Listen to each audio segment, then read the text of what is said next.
నెల 4న సీఎం రేవంత్ రెడ్డి ఎల్లారెడ్డిలో పర్యటించనున్నారు. భారీ వర్షాలు వరదల కారణంగా దెబ్బతిన్న ప్రాంతాలను ఆయన పరిశీలించనున్నారు. షెడ్యూల్ 4న సీఎం హెలికాప్టర్ ద్వారా లింగంపేట ఎంకి చేరుకుంటారు.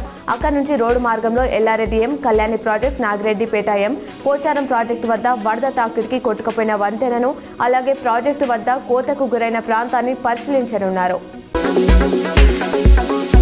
ప్రశాంత వాతావరణంలో ఆనందోత్సవాల నడుమ గణేష్ నిమజ్జనోత్సవం జరుపుకోవాలని కలెక్టర్ టి. వినయ్ కృష్ణారెడ్డి పిలుపునిచ్చారు. Police commissioner P. Sai Chaitanya ఇతర అధికారులతో కలిసి ప్రత్యేక బస్సులో కలెక్టర్ మంగళవారం వినాయక శోభయాత్ర కొనసాగే మార్గాలను పరిశీలించారు. తెలంగాణ యూనివర్సిటీ పరిధిలో నిర్వహించిన పీజీ, బీఈడీ, బీపీఈడీ, ఎంఈడీ పరీక్షలు ప్రశాంతంగా జరిగాయని అకాడమిక్ ఆడిట్ సెల్ డైరెక్టర్ గంట చంద్రశేఖర్ తెలిపారు.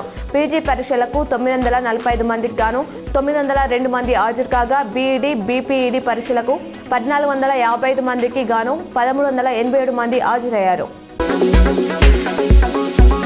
తుమ్మిడిహట్టి వద్ద కొత్త ప్రాజెక్టు నిర్మిస్తామని సీఎం రేవంత్ రెడ్డి ప్రకటించారు.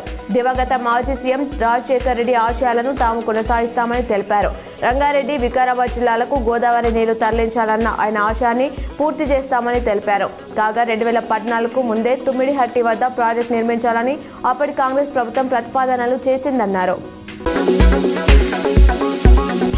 భారీ వర్షాలు వరదలతో నష్టపోయిన జిల్లాలకు తక్షణ సాయం కింద ₹200 కోట్లు విడుదల చేస్తూ ప్రభుత్వం ఉత్తర్వులు జారీ చేసింది. తీవ్రంగా ప్రభావితమైన కామారెడ్డి, మెదక్, నిర్మల్, ఆదిలాబాద్, నిజామాబాద్, ఆసిఫాబాద్, సిరిసిల్లకు ₹10 కోట్ల చొప్పున ఇతర జిల్లాలకు ₹5 కోట్లు ఇవ్వనున్నట్లు పేర్కొంది.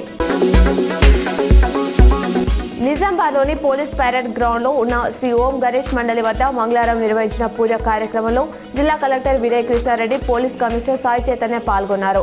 అనంతరం వారు అన్నదాన కార్యక్రమాన్ని ప్రారంభించారు.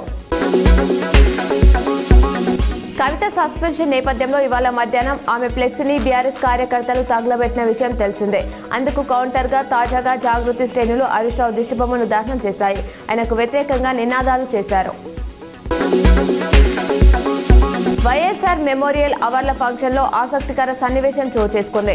సీఎం రేవంత్ ప్రసంగిస్తుండగా ఏపీసీసీ చీఫ్ షర్మిల కార్యక్రమం హాల్లోకి వచ్చారు. దీంతో షర్మిల వేదికపైకి రావాల్సిందిగా నేను స్వాగతిస్తున్నా, నా కుర్చీ ఉందమ్మా, వచ్చి కూర్చోవచ్చని నవ్వుతూ అన్నారు. రాజస్థాన్ నంబర్ ప్లేట్ వాహనంతో జిల్లాలో దొంగతనాలు చేసిన మధ్యప్రదేశ్కు చెందిన అంతరాష్ట్ర దొంగల ముఠా సభ్యుని అరెస్ట్ చేసి రిమాండ్కు తరలించినట్లు ఎస్పీ రాజేష్ చంద్ర తెలిపారు.